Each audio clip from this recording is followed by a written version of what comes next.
Salam jemaat yang kasih Tuhan, selamat malam, selamat bertemu kembali dalam kasih Tuhan. Mari malam hari ini kita kembali bersama dengan keluarga kita untuk datang kepada Tuhan, bersekutu dalam kelas meeting kita. Mari kita persiapkan hati kita untuk masuk dalam ibadah kita. Kita berdoa dalam hati kita masing-masing.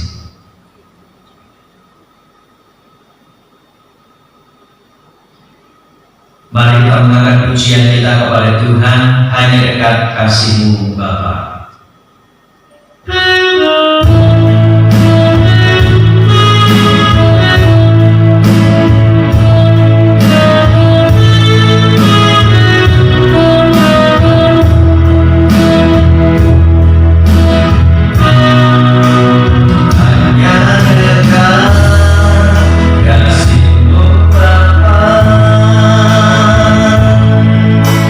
Jiwaku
saat ini kami tetap berada dalam lawatan Tuhan, tetap dalam pemeliharaan Tuhan. Terima kasih Tuhan, hanya dekat Engkau Tuhan, kami sungguh merasakan ketenangan, merasakan kedamaian dalam hidup ini. Oleh karena itu Tuhan, kami terus ingin menikmati dalam kedekatan kami dengan Engkau Tuhan. Malam hari ini kami membuka hati kami untuk bersekutu dengan Tuhan. Biarlah ini menjadi saat yang terbaik bagi kami, supaya kami semakin merasakan hidup di dalam Tuhan. Kami menyarankan untuk persekutuan kelas meeting bersama dengan jemaat-jemaat kami di tempat kami masing-masing. Kiranya hati kami tetap selalu memuji dan memuliakan nama Tuhan. Terima kasih Bapa untuk waktu yang indah Tuhan berkati bagi kami. Di dalam nama Tuhan kami Yesus Kristus kami berdoa. Amin. Mari kita kembali memuji nama Tuhan dengan pujian Mengalirlah Kuasa Roh Kudus.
mengalirlah Engkau dalam diri kami melalui kuasa Roh Kudus-Mu, supaya kami sungguh-sungguh Tuhan dapat merasakan hadirat-Mu dalam diri kami. Tuhan, saat ini kami mau belajar daripada firman Tuhan. Terangi hati kami, kuasai seluruh hidup kami dengan Roh Kudus-Mu, supaya kami dapat merasakan aliran kuasa-Mu melalui kebenaran firman Tuhan. Kami menyatakan waktu kami ini dalam kuasa-Mu. Dalam nama Tuhan Yesus kami berdoa. Amin. Bapak Ibu yang terkasih, malam hari ini kita akan belajar bersama dari materi kita pada materi yang ke-11 dalam tema bertumbuh di dalam segala hal. Sebelum kita masuk dalam pembahasan tema kita akan melihat bagaimana bukti iman dalam kehidupan kita satu minggu yang sudah kita lalui. Pertanyaannya, apa yang saudara alami ketika menolong orang lain? Saudaraku, namanya menolong orang lain itu sudah menjadi hal yang lumrah, hal yang harus untuk kita lakukan dalam kehidupan kita. Tetapi saat kita menolong orang lain, pasti ada sesuatu yang sangat berharga bagi kita sekalian. Ketika kita menolong orang lain, yang pasti ada rasa syukur dalam diri kita. Karena apa? Kita bisa menolong orang lain. Lalu ketika kita menolong orang lain, maka tumbuh dalam diri kita untuk apa? Peduli terhadap orang lain. Nah, saya yakin kita pun juga mengalami ada rasa syukur, ada rasa peduli terhadap kehidupan orang lain, sehingga kita selalu mau menolong kepada siapapun dan dimanapun kita berada. Kita melihat dalam iman dan kehidupan. Di awal kehidupannya sebagai orang Kristen, seorang ibu tak mengerti doa, ibadah, pelayanan, dan tanggung jawabnya sebagai orang percaya. Seiring dengan kesetiaannya untuk dibentuk di dalam gereja, ibu ini akhirnya menjadi seorang pelayan Tuhan yang giat melayani, bisa mendoakan orang lain, dan bahkan menjadi rekan kerja yang bisa diandalkan sang gembala di gerejanya. Luar biasa, sebuah kisah dan cerita yang menunjukkan kehidupan yang terus semakin lama semakin bertumbuh dalam pribadi seorang ibu ini. Nah, saudaraku, bagi kita sekalian, pengalaman pertumbuhan yang bagaimana yang saudara miliki. Saya yakin dan percaya setiap pribadi kita mempunyai pengalaman masing-masing, sehingga kita pun juga mengalami sebuah pertumbuhan dalam diri kita. Yang pasti pertumbuhan itu akan terjadi dalam setiap kita ketika kita juga semakin dekat dengan Tuhan, ketika kita juga semakin mau belajar dalam hidup ini bersama dengan Tuhan. Ada proses, ada tahapan-tahapan yang terus kita kerjakan, kita lakukan bersama dengan Tuhan. Saya yakin ini akan menjadi pengalaman setiap kita untuk bertumbuh di dalam Tuhan. Nah, hari ini mendengar firman Tuhan, ya, mengapa Tuhan menginginkan kita untuk terus bertumbuh? Nah, ini pertanyaannya bagi kita. Mengapa Tuhan menginginkan kita untuk terus bertumbuh? Kita melihat firman Tuhan di dalam Efesus pasal yang keempat ayat yang ke-15. Efesus pasal 4 ayat ke-15 demikian. Tetapi dengan teguh berpegang kepada kebenaran di dalam kasih, kita bertumbuh di dalam segala hal ke arah Dia, Kristus yang adalah kepala. Saudaraku yang terkasih, mengapa Tuhan menginginkan kita untuk terus bertumbuh? Yang pasti karena kita hidup di dalam Tuhan.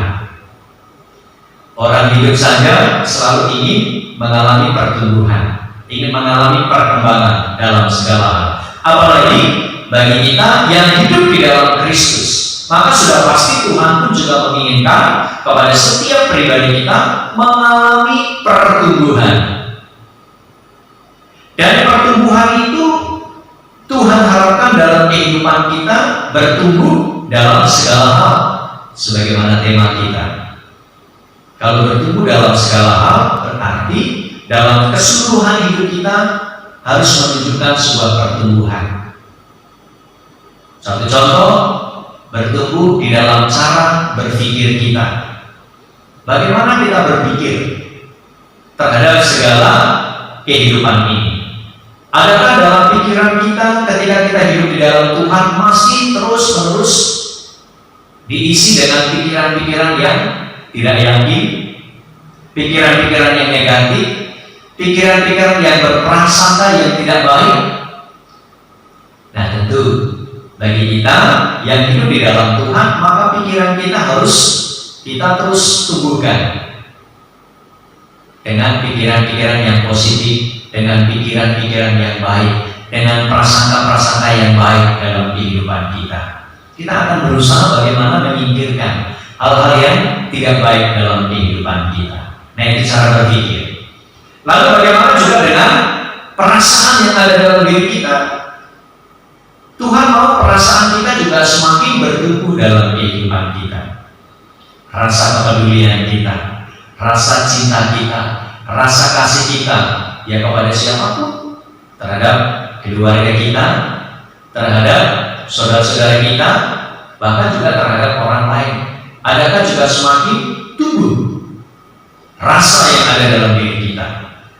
Tentu Yesus menginginkan demikian, karena Yesus juga selalu dalam hidupnya itu terus menunjukkan rasa kepedulian, rasa kepekaannya terhadap siapapun. Dimanapun Yesus berada, selalu menumbuhkan rasa kepedulian dan kepekaan terhadap kesulitan-kesulitan yang dihadapi oleh siapapun. Nah, tentu ada banyak hal lagi yang harus bertumbuh dalam kehidupan kita. Yang pasti, semua karakter, semua perbuatan dalam kehidupan kita harus semakin bertumbuh mengarah kepada siapa? Mengarah kepada Kristus. Karena Kristus adalah sumber kebenaran bagi kehidupan kita. Dialah adalah sang kepala bagi kita sekalian. Nah, Bapak Ibu, oleh karena itu dalam kehidupan kita, ketika Tuhan menginginkan untuk kita bertumbuh, maka bertumbuh kita itu harus mengarah kepada Kristus. Sehingga di dalam kehidupan kita, pertumbuhan itu akan terus terjadi dalam kehidupan kita. Hari demi hari, waktu demi waktu, kita akan diproses oleh Tuhan, sehingga pada akhirnya pertumbuhan kita itu mengarah kepada keserupaan kita dengan Kristus. Nah, itu adalah tujuan yang harus kita capai dalam kehidupan kita.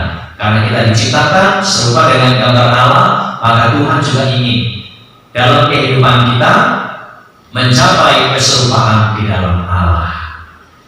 Nah, sebagai ringkasan bagi kita, Tuhan menghendaki setiap orang percaya untuk tidak berhenti pada saat menerima Yesus dan dibaptis saja.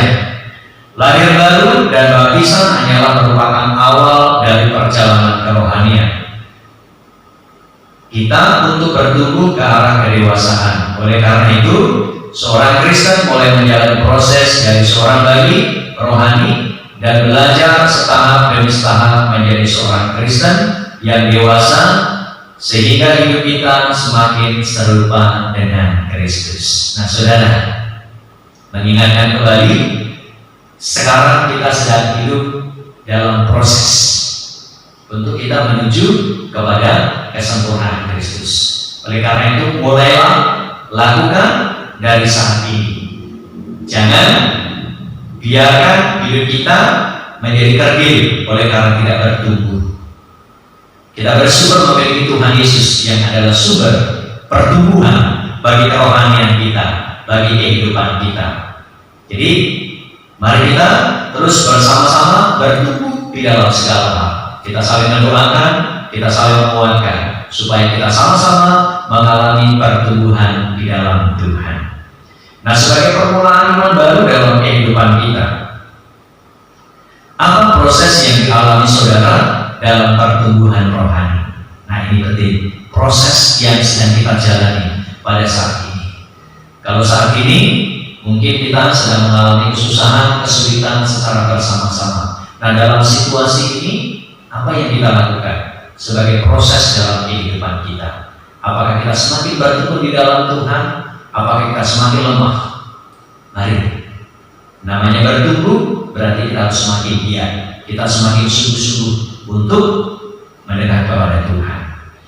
Apa yang saudara akan lakukan supaya terus bertumbuh? Nah, sarana apa yang bisa membuat kita mengalami pertumbuhan?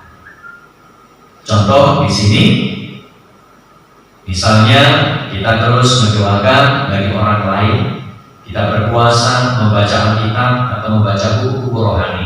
Saya yakin ada banyak hal, sumber, sarana yang bisa membuat kita mengalami pertumbuhan di dalam kerohanian kita. Kalau kita sama-sama melakukan di dalam kehidupan kita, saya yakin dan percaya setiap kita, keluarga kita akan bersama-sama mengalami pertumbuhan di dalam segala hal kehidupan kita semuanya. Tuhan memberkati firman-Nya. Mari kita berdoa. Terima kasih Tuhan buat firman-Mu malam hari ini. Kiranya Tuhan terus menolong bagi setiap pribadi kami mengalami pertumbuhan di dalam iman kerohanian kami, bahkan bertumbuh di dalam segala hal. Tuhan memberkati pribadi kami, keluarga kami, jemaat-jemaat kami, bahkan dalam pelayanan kami. Begitu juga kami berdoa buat kehidupan bangsa kami Indonesia. Tuhan, kiranya bangsa kami dalam situasi yang sulit ini, Tuhan mampukan supaya bisa keluar dari berbagai persoalan yang terjadi pada saat ini, khususnya dalam menghadapi virus corona ini. Kami berdoa buat pemerintahan kami, berikan kemampuan kepada mereka untuk berupaya berjuang untuk menjaga kesejahteraan, kecukupan bagi masyarakat Indonesia. Tuhan memberkati untuk kebutuhan ekonomi bangsa kami saat ini sedang mengalami kesusahan, kesulitan. Masyarakat banyak mengalami kekurangan, bahkan masyarakat yang mengalami gangguan dalam ekonomi mereka. Tuhan, biar kebijakan daripada pemerintahan kami untuk menjaga, memberikan kecukupan, pertolongan kepada masyarakat ini, Tuhan berkati. Begitu juga kiranya orang-orang yang diberkati oleh Tuhan, mereka yang mampu, mereka juga tumbuh rasa kepedulian untuk menolong, untuk membantu kesulitan yang sedang mereka alami oleh masyarakat Indonesia ini. Kami juga berdoa buat situasi keamanan di seluruh Indonesia. Tuhan memberkati aparat keamanan di dalam menjaga keamanan. Begitu juga kami berdoa upaya untuk memerangi virus corona ini. Tuhan memberkati untuk semua para medis yang bekerja, yang berjuang. Tuhan memberikan perlindungan, Tuhan memberikan keselamatan kepada mereka semuanya. Tuhan memberkati juga semangat bagi para penderita dalam berjuang untuk melawan virus ini. Berikan kuasa-Mu dan berikan pemulihan yang daripada Tuhan, sehingga para penderita ini akan mengalami kesembuhan mujizat yang daripada Tuhan. Kami menyerahkan seluruh kehidupan pribadi kami, keluarga kami masing-masing sebelumnya kepada Tuhan. Terima kasih Bapa, pimpin kami, sertai kami di dalam kehidupan kami ini. Di dalam nama Tuhan kami Yesus Kristus yang juga telah mengajar kepada kami berdoa.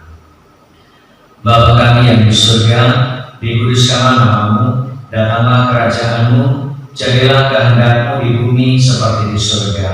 Berikanlah kami pada hari ini makanan kami yang secukupnya, dan ampunilah kami akan kesalahan kami, seperti kami sudah mengampuni orang yang bersalah kepada kami. Dan jangan bawa kami ke dalam pencobaan, tetapi lepaskanlah kami daripada yang jahat, karena Engkau yang punya kerajaan dan kuasa dan kemuliaan sampai selama-lamanya. Amin. Bapa, terima kasih.